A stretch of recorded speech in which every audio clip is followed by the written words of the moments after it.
Bonjour, dans cette troisième vidéo, on va s'intéresser au devenir des États nouvellement indépendants et comment ils tentent de s'organiser dans un contexte de guerre froide. Donc, grand 3, l'émergence du tiers-monde. On va d'abord s'intéresser à la naissance et à l'affirmation du tiers-monde.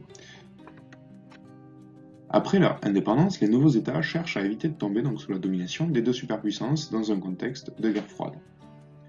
Ces États s'organisent et se réunissent à Bandung en 1955, c'est la naissance du tiers-monde. L'idée est donc d'avoir une troisième voie, de créer un tiers-monde qui ne soit pas sous l'influence des deux blocs.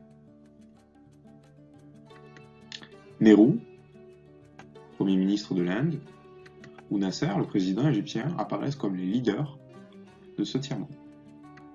En 1961, à la conférence de Belgrade, ils refusent de s'allier à un des deux blocs opposés dans la guerre froide et fondent le mouvement des non-alignés. Néanmoins, ces États connaissent des difficultés. La plupart de ces États connaissent un sous-développement chronique, des difficultés économiques, des difficultés également politiques, avec notamment un certain nombre de dictatures, ou alors des gouvernements qui sont très influencés par l'ancienne puissance coloniale. On parle d'ailleurs de néocolonialisme, à la fois sur le plan politique, mais surtout sur le plan économique. En effet, le néocolonialisme, c'est cette domination économique des pays pauvres par les pays riches après leur indépendance, et souvent par l'ancienne puissance coloniale.